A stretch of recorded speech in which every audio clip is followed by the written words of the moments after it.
Nagsimula ang pelikula sa isang ina na naglalakad kasama ang kanyang anak na si Cho-in sa gitna ng tagulan. Pagdating sa bahay, kumain sila at napansin natin na nakapiring ang bata at may prosthetic na binti. Iginiit ng ina na lagi niyang takpan ang kanyang mga mata at huwag na huwag tatanggalin ang piring. Hindi nagtagal, nag-ambala sila sa pagdating ng abusadong ama. Inakusahan niya silang sinusubukan tumakas upang magsimula ng bagong buhay nang wala siya.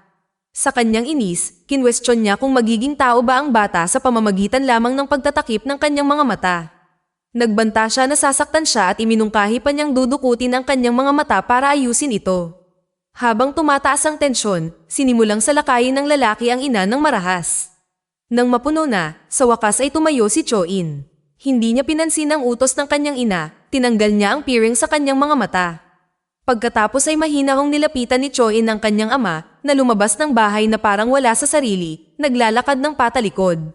Nagpatuloy siya sa ganitong paraan hanggang sa makarating siya sa isang masikip na kalye kung saan bigla siyang huminto. Nakatayo sila ng harapan ng kanyang anak, wala pa rin sa sarili, dahan-dahang pinihit ng lalaki ang kanyang leeg gamit ang kanyang sariling mga kamay at tinapos ang kanyang sariling buhay. Maya-maya, nakita nating lumuluha ang ina na hinahaplos si Cho-in nang bigla niyang sinubukan sakalin. Makalipas ang ilang sandali, nawala din ito sa kanyang sarili at pinigilan siyang patayin siya. Pagkatapos ay pinalakad niya ang kanyang ina sa isang tabing ilog kung saan siya ay nagwala nang magising siya mula sa kawalan ng malay. Sa puntong ito, ipinahayag na taglay niya ang kapangyarihang kontrolin ng isipan ng mga tao sa pamamagitan lamang ng pagtingin sa kanila. Pagkatapos ay nag-fast forward tayo kay Cho-in bilang isang nasa hustong gulang na naging isang anti-social loner. Siya ay naging isang bitter na tao na may galit sa lipunan, malamang dahil hindi siya nagkaroon ng magandang buhay. Ginagamit niya ang kanyang supernatural na kapangyarihan para magnakaw ng pera mula sa mayayamang negosyo at mga bangko para makuha ang anumang bagay na gusto niya. Sa pagtatapos ng araw, ginagamit niya ang ninakaw na pera upang manatili sa mga random na silid ng hotel na itinatago ang kanyang sarili mula sa mundo hanggang sa kanyang susunod na pagnanakaw. Lumipat ang kwento kay Im Kyunam na nagtatrabaho sa isang scrapyard kasama ang mga Koreano at dayuhan. Kasama sa kanyang matalik na kaibigan na sina Ali at Bobo mula sa Turkey at Ghana ayon sa pagkakabanggit.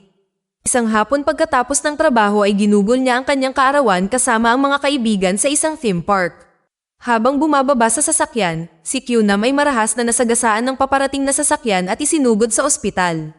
Sa sumunod na araw, lumalabas na medyo mabilis siyang gumaling na ikinagulat ng lahat. Sa kasamaang palad, ang kanyang mga kaibigan ay naghatid ng balita na siya ay tinanggal sa kanyang trabaho. Kasunod nito, araw-araw na sinusuri ni Kyunam ang pahayagan para sa mga listahan ng trabaho. Sa isang pagkakataon, nakakita siya ng job opening sa isang pawn shop na pinangalan ng Utopia. Sa pagbisita, nakita niyang madilim at makulimlim ang lugar, ngunit magiliw siyang tinanggap ng amo. Napag-alaman na ang pawn shop na ito ay pag-aari ni Jong-sik at ng kanyang anak na babae, si Yang-suk. Binigyan niya siya ng isang maikling paliwanag sa kung paano sila nagpapatakbo bago binanggit na ang mga pera ay kusang nawawala kamakailan lamang mula sa tindahan. Bagamat may naka-install na surveillance camera, walang nahuli sa tape. Kinabukasan, dumating si Kyunam sa kanyang bagong pinagtatrabahuan. Doon, nakilala niya si Yang-suk na nagsabi na siya ay naghahanda na maging isang stewardess. Ang dalawa ay nakibahagi sa isang magiliw na pag-uusap at naging mabilis na magkaibigan. Kinalaunan sa araw na iyon, binisita siya ng mga kaibigan ni Kyunam na sina Boba at Ali sa tindahan. Magkasama silang lahat, kasama ang amo at si Yang-suk. Gayunpaman, ang kanilang pagtitipon ay biglang nag-ambala ni Cho-in na malamang na dumating upang pagnakawan sila. Pinatigil niya ang lahat sa kanilang mga landas habang siya ay pumapasok sa loob ng shop. Sa sandaling ito ay nakikita natin ang unang tunay na pagpapakita ng kanyang kapangyarihan at nalaman na kaya niyang kontrolin ang maraming tao ng sabay-sabay. Sa pamamagitan lamang ng kanyang mga mata, nagagawa niyang mawalan ng kontrol ang mga tao sa kanilang mga iniisip at kilos at binubura rin ang kanilang mga alaala. Makalipas ang ilang sandali, ang amo, na tulala pa rin, ay pumunta sa safe para ilabas ang pera. Samantala, si Kyunam ay nagsimulang hindi mapalagay na para bang hindi niya maigalaw ang anumang bahagi ng kanyang katawan. Gayunpaman, dahan-dahan siyang nakawala mula sa kontrol ng isip para lamang makita ang lahat ng tao sa paligid niya na wala sa sarili. Lumalabas na siya ay immune sa gayong mga kakayahan na pagkontrol ng isip na hindi gumagana ang kapangyarihan sa kanya. Bagamat sa simula ay hindi makapaniwala, mabilis na kinontrol ni Choin ang sitwasyon. Minanipulan niya sina Ali at Boba para salakayin si Kyunam at sinaksak pa siya ni Yang Sok sa likod. Ang ating bayani ay buong tapang na sinusubukan na lumaban, ngunit sa kalaunan ay ilang beses siyang nakuryente. Sa resulta ng insidenteng ito, isinugod siya at ang kanyang amo sa ospital. Ang huli ay nakakaawang pumanaw, ngunit si Kyunam ay gumaling kaagad na iniwan ang lahat na naguguluhan. Sa kabilang banda, si Choin ay nakikitang nag-eeksperimento sa kanyang mga kapangyarihan, sinusubukan unawain kung paano siya nalabanan ng isang normal na tao. Hindi siya makapaniwala na may nakawala sa kanyang makapangyarihang mind control. Pagkatapos, sinubukan ni Kyunam, kasama sina Ali at Boba, na kunin ang footage ng surveillance para sa ebidensya. Ngunit dumating din si Choin sa shop para sa parehong footage. Siya ay nagdala ng isang malaking grupo ng mga tao sa ilalim ng kanyang kontrol upang hulihin sila. Nang maramdaman ng panganib, agad na tumakbo si Ali at Boba palayo doon, habang si Kyunam ay nagtatago dala ang surveillance tape.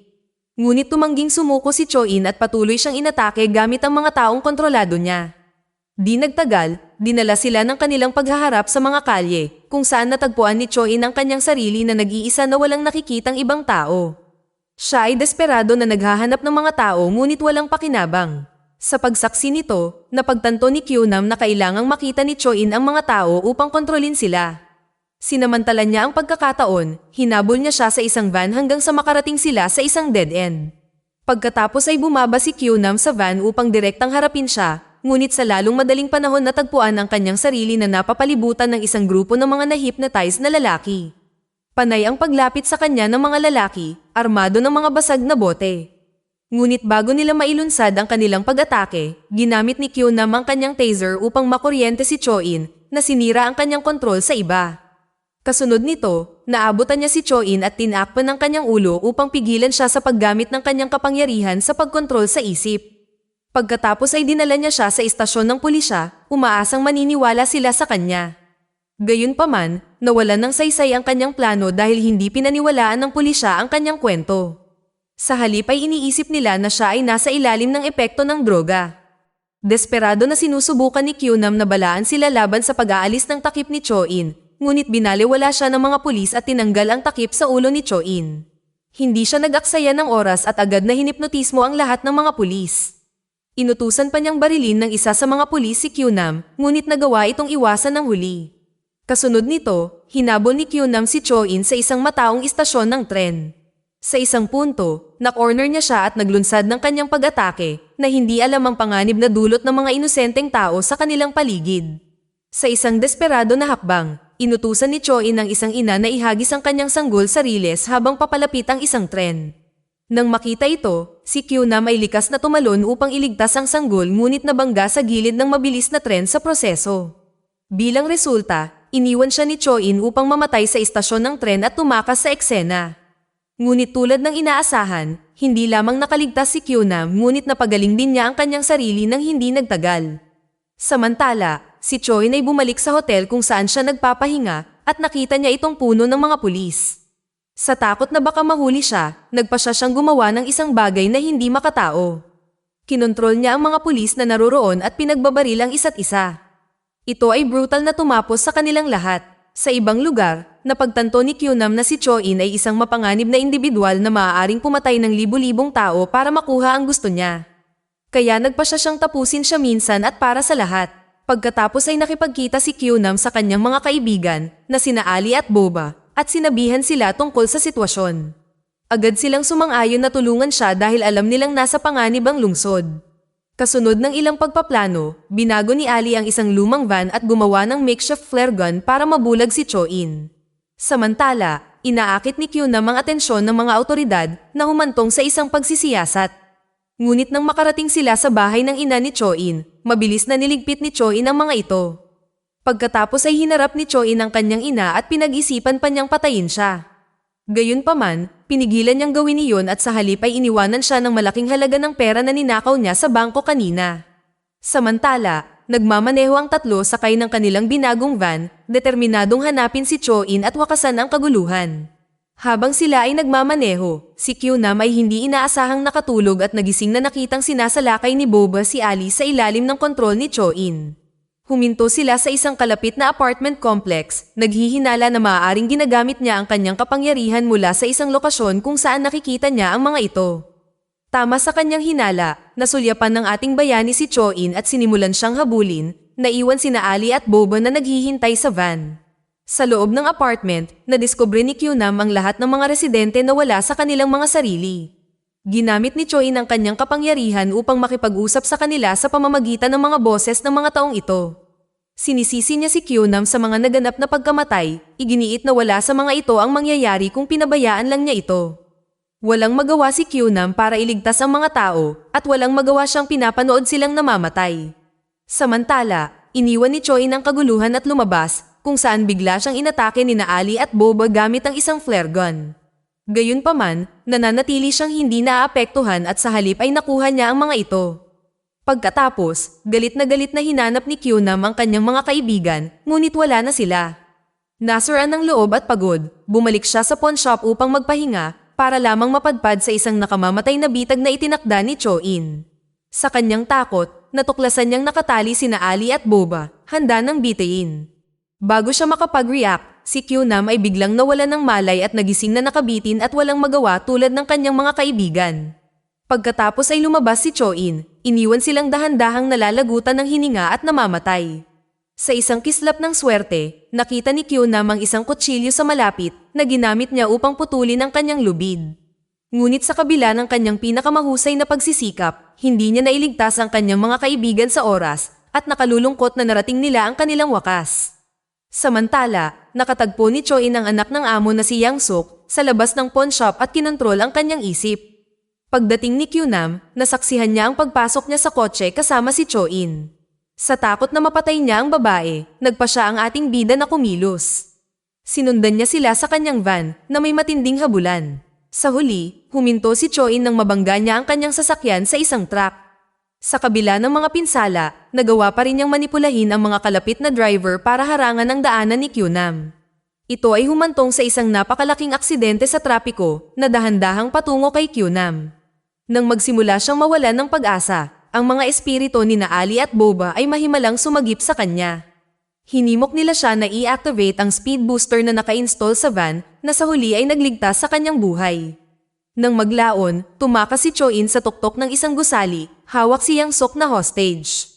Naabutan sila ni Kyunam ngunit nakita siyang nag-iisa, puno ng galit. Sinimulan niyang salakayin si Cho-in para lang mapansin si Yang-suk na nakatayo sa gilid ng isa pang gusali. Nag-iwan ito sa kanya sa isang seryosong problema. Dapat siyang pumili sa pagitan ng pagtugis kay Cho-in o sa pagliligtas kay Yang-suk. Sa gitna ng paghaharap, binaril ni Cho-in si Kyunam at walang awang binugbog siya. Nang tila tatapusin niya siya, buong tapang na sinabi ni Kyunam na walang sino man ang tunay na nakakaalam ng tunay na pagkakakilanlan ni Cho-in dahil madalas siyang gumagamit ng mga peking alias. Ito ay marahil dahil wala siyang kapamilya at walang nagmamahal sa kanya. Nang marinig ito, nag-ambala si Cho-in sa isang segundo na nagpahintulot sa ating bayani na maglunsad ng counterattack. Sa isang mapangahas na hakbang, itinapon ni Kyunam ang kanyang sarili at ang kanyang kaaway sa gusali at bumulusok sa kalye sa ibaba. Nakaligtas siya sa pagkahulog gaya ng dati, ngunit sumuko si Cho-in sa kanyang kamatayan. Sa wakas ay nagtatapos na rin ang kaguluhan na ito. Lumipat ang eksena sa pagkalipas ng ilang taon kung saan makikita si Kyunam na naka-wheelchair. Sa isang abalang istasyon ng metro, muli niyang nakasama si Yang-suk na natupad ang kanyang pangarap na maging isang stewardess. Nang magkita sila, nagkaroon sila ng isang pambihirang sandali ng katahimikan. Gayunpaman, hindi ito nagtagal nang matuklasan ng mga tao ang isang bata na nahulog sa riles ng tren. Nagsimula silang tumakbo ng desperado na naghahanap ng solusyon, ngunit nabigo silang makabuo ng isang plano at dumating ang tren. Tila nasagasaan nito ang maliit na batang babae na ikinasindak ng lahat. Nakapagtataka, nang makadaan na ang tren, nakita natin si Kyunam sa tapat ng riles, buhat ang bata na ligtas sa kanyang mga kamay. Dito na nagtatapos ang kwento. Kung nagustuhan mo ito, huwag mahihiyang pindutin ang like button, at kung hindi mo ito nagustuhan, pindutin ang dislike button ng 2 beses para lang makasigurado. And as always, thank you for watching.